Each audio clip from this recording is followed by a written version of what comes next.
In a bloody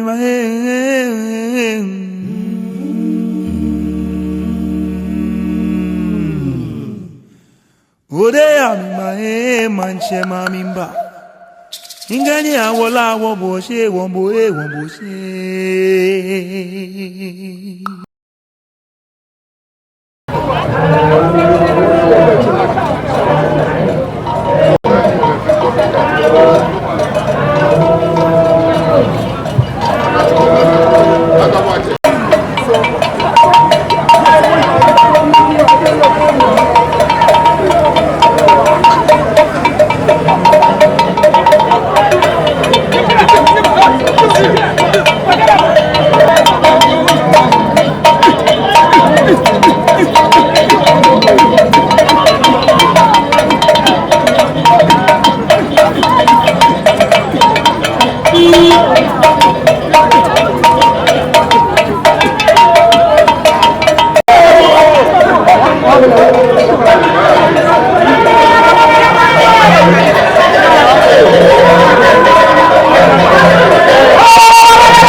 Abúlé máa ṣe jẹ́ sí ìpínlẹ̀ tó kù fún ẹ ní abúlé àṣẹ fún wọn yìí. Ìyàtọ̀ abúlé ṣe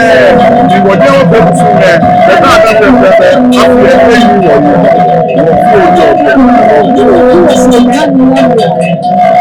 Wọ́n máa yà á lọ bí àwọn ẹbí náà kẹ́ wọ́n wú ọ̀gbọ́n nípa náà èyí tó yẹ ìlú ọ̀rọ̀ bí àmì ẹ̀yẹ nàlá mọ́ wọ̀ máa jẹ́ wọ́n lè sọ̀wọ́ dé ẹ̀kọ́ pẹ̀lú ẹ̀kọ́ tó lè ṣe ẹ̀ka mọ́ ní ẹ̀yìn wọ́n yẹ bí kò yà lórí ẹ̀ lè yà bílẹ̀ fẹ́ ṣàkẹ́ ẹ̀jẹ̀ akayi akẹ́sí bàtúnalẹ̀ jẹ́ kó sọ́ọ́ lè fi ọ̀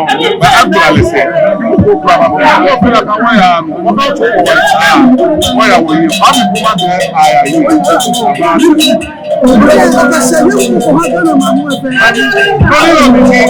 Wakame sume wawie mo kaniye wonyama ko kumesumo na mekasio wo sisi kaniye kesa menu shishi na menu shie amata blockers edemeli sebo tayo efo ba no gane wo pano kita no kenya ke na ko le ke echi anye be ka ke bi awake eni enede ekeke na mi ko baba pano lo baba keje la kan no ba ke wo ya ko ke te yama o maye pa ni o le tun le tun mo di wo shi na da ni wo gbele na ka manchester anga shi agbele abu wo da ni gbele ke shi o le be ko ke ko ya ni bi o ke mo fi te ni o me wo ke ye Ghana adia asumu ye pa abesi be na amanya na amamre na anya na de ma ye ti edi ka ye de na se ma Nyankopon se ene de wa ma atu ye wie mu pa ma pa na su oto o se wie mu atie na me ama pa se ye nya sa dwuma na ya de ya o se ye tumi so mu ye na obodo se ebi fa ni ye ya na ewi ase me kofo bebre eja wo mu de atu be bi o ma kofo wo ni de me social media ti ho na yo mo fe bet wa wo de no wa mfa na nhyɛ wo de na tete wa wo bayira nti me de amane ne amamre no hia me pa maduma me ka ho suso me de maduma me se me ne na na no ma hemfu hwɛ adumadi a wo mu de ni ye ni ye na bi ko ye ne obutu ba ana sorry ya Christopher Muslim for tradition enyina ka wo ne ma o ba na chichi ba ne ye na sorry me ka me anga sa sumi fia ye ti ti ase a me nim de akọ ko ye ya fa ni bone ya fa ye obi a bone ya de ya ba ye hu ye ni anu ya sire eti eduma no abi ne ye de bo Ghana obi o wa me enter ba ko bi se ebe ko se o ko asore na ana bi se ni aka wo ya ko pop se we ba ti na me wo na asore bi a ye ko se bo ni fa ba bo ba ye me ya asore ye na na no sa da no wo ye no ne ma bi ho no bo a ne mre twem eno kura eno no ye firi ho na de ne mre twem no so a o se ye ne se bebe ne mi soro na ka asore dem ko ye bo ti ne wo ne ye mo ye nsem ene ya mo ye nsem asore no ko bi ye pa ya eti mi ni anu ma Kristo bo bi se wo pa so abo aso bi ti ara se e de be point of contact o bra mi na ye ne na so mi ni na ye na me bi ma da bi ye ti be da mo aso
Boss from Choe.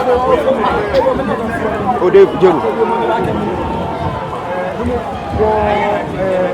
Eyode. Ole ke mini di mi oto. Ke ha ni oto. Imene wojo wa se die. Wo na ko na ba kukura. Akeni abna lu fe to awada fi ake mene amesoni abeke ame ni afo abeka be awo nuwa fi eyele ni ewo woto gbejano toku ni wo benke mla bule he ni woke ame fe tashi ni wo kwe bondi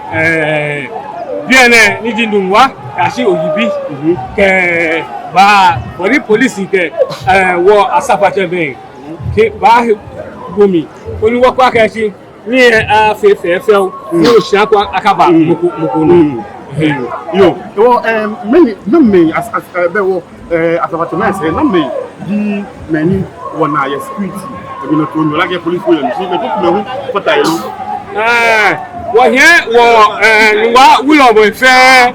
ke nwa si afe ha men enumo ko ni atewa ke ha ne ni fe mo ne wo be ni police we nkwari security gbedelo to do ba be asafa jame hu nkwe ni wo wulo mo eke wo man asafa manyeme hu nkwe na ga gbedelo to we wo manyeme hu fata yo mini di na no ba wo e man bi ne kuramba jame ngwe no na ba so na me fi ba titre wo ko ke je to le yen lo eni di to le ku do lo e ka gbe ne man bi kokume ni egbe no ikile na ba ame ba se me fle na ma fi to flat konjani abele wo mo de somo ndoko ni be mi ni atu ni awo abele ke ba e fe to mo no ni nugbo mu e ba fatahi ne se wono mo famu ti nfa ke ale no abele ne ba nye ba lo yen eba tin ye ni mo do mu na wonya wokwe ni agbele e ba nuwa lo kaji wonya wokwe ka je oyibi ahun ke ba nuwa won pa ma bi fe fai ake amega me ha foshi ko ni amehani afine somo fe ayo ogun oduba ona follow yi sotwe mo ni ko lumen ke agbele jamo ano na kai no woni di anambo mo asabi na no ho wona anambo mo Titus Global mene mini di na bo am ke susumo woni wona ame ye di ene na pe iwe ake square asabi alo boli woto le asabu abo ati ye leading minister for chieftaincy affairs chikwe amewo ye kowena boli nwa kowena si efemi na gba ke ameke dabi ke kwe asabi eje ba nye ke de oyibi ke ba ho jeme na gba si Nick Titus Global ni le fi ga form bi ye le ke kwe my minister fata bo he ni wo fi won nye ke ya si wo ba je no abe fata wo ni mene waka amenya wo ejino koli make mambia ke wo senku kake aya oyibie abo ame fata ni aya kake ministers fe ye ya yo wada mo sipu ko lo fata here e dan wo sipu yes fa mi ke we ko ni o ba fata be mo ni o be fo jane wo sipu yo mo kuku period e ko we fe mo mene mi inyo ya ta sa si bi ade inyo ya ta ama fa bi ade ni gbogbo gba into na ma no mi hu iyo ya ga ko be fi mo le ejino ko ni eba dunwa ni alo towo ni olupa keba wo fe wonya amese ko ni to njole anye aba to njole enye eba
Running on the peg, I get Shaneno. Time didn't work out peg, I get Magete. Or fair one, have a boy, a beer there.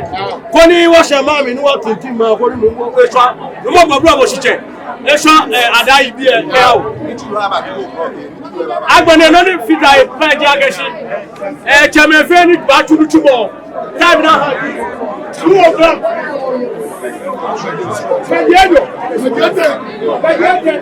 If I 3 o'clock, anybody try to die, yeah, no tomorrow. That was when I know, but no problem with it. I told mommy, when you saw I die, you shall not find it. But man, be him, man, be very much was there. So, you make it young, no.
Anyway,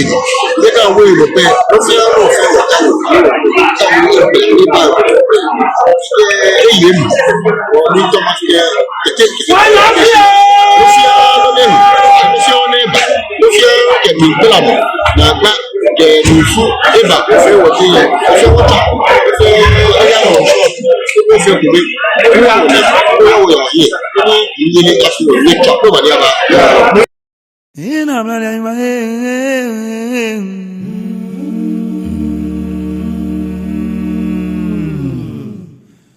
Odeya mi manche mamimba. Ingani awola wo bo she won bo she.